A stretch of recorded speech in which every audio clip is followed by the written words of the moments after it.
সুধী বন্ধুরা, পৌরাণিক গুরু YouTube channel আপনাদেরকে স্বাগতম। ঠিক এই কারণে অর্ধনারীশ্বর রূপে দেখা দেন মহাদেব, জানাচ্ছে শিব পুরাণে। আমরা সাধারণত শিবলিঙ্গ রূপে শিবের পুজো করে থাকি, কিন্তু শিব পুরাণে শিবের অষ্টমূর্তির উল্লেখ পাওয়া যায়। নানান স্বরূপে শিবের পুজোর কথা বলা হয়ে থাকে। শিবের বিভিন্ন স্বরূপের মধ্যে অন্যতম হল অর্ধনারীশ্বর রূপ। এই স্বরূপের অর্ধেক অংশ জুড়ে রয়েছেন শিব এবং অর্ধেক অংশে শক্তি বিরাজমান। ব্রহ্মার সামনে নিজের এই স্বরূপ প্রকট করেন দেবাদিদেব। শিব ও পার্বতীকে একসঙ্গে প্রসন্ন করার জন্য অর্ধনারীশ্বর স্বরূপের পুজো করা হয়ে থাকে। শিবের এই স্বরূপ আমাদের শিক্ষা দেয় যে স্ত্রী ও পুরুষ এক এবং পরস্পর ছাড়া এরা অসম্পূর্ণ। তবে কেন ব্রহ্মার সামনে অর্ধনারীশ্বর রূপ ধারণ করেন শিব? শিব পুরাণে এর কাহিনী বর্ণিত আছে। সেই কাহিনী তুলে ধরা হল এখানে। শিব পুরাণ অনুযায়ী সৃষ্টির সৃজনের দায়িত্ব ব্রহ্মার হাতে তুলে দেওয়া হয়েছিল। সে সময় শুধুমাত্র বিষ্ণু ও ব্রহ্মাকেই অবতরিত করেছিলেন শিব, তখনও কোনো নারীর উৎপত্তি হয়নি। এরপর ব্রহ্মা সৃষ্টির রচনা শুরু করেন। তিনি বুঝতে পারেন যে তার সমস্ত সৃজন জীবন শেষ হওয়ার সঙ্গে সঙ্গেই নষ্ট হয়ে যাবে এবং প্রতিবার তাকে নতুন করে সংসার রচনা করতে হবে।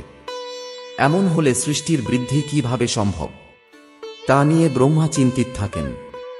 তখনই আকাশবাণী হয় যে তিনি যেন মৈথুনী অর্থাৎ প্রজনন সৃষ্টির নির্মাণ করেন। এর ফলে সংসারকে ভালোভাবে চালনা করা যাবে। এবার ব্রহ্মার মনে অপর চিন্তা জাগে। তিনি কিভাবে মৈথুনী সৃষ্টি নির্মাণ করবেন তা নিয়ে চিন্তিত হয়ে পড়েন। চিন্তাভাবনা করে শিবের কাছে পৌঁছন ব্রহ্মা।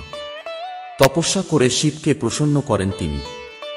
ব্রহ্মার তপস্যায় প্রসন্ন হয়ে শিব অর্ধনারীশ্বর রূপ ধারণ করে।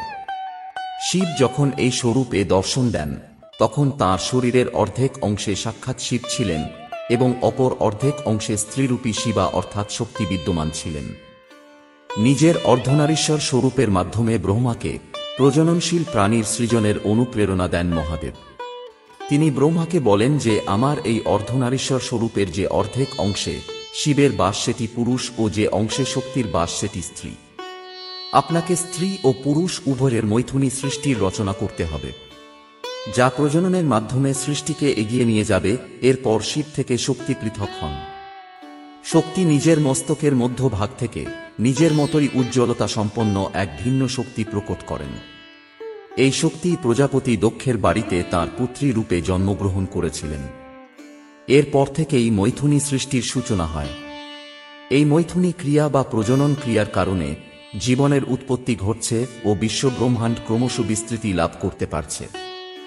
সুধী বন্ধুরা, এই পৌরাণিক তত্ত্ব যদি আপনাদের ভালো লাগে তাহলে অবশ্যই ভিডিওটি লাইক করে চ্যানেলটি সাবস্ক্রাইব করে রাখুন।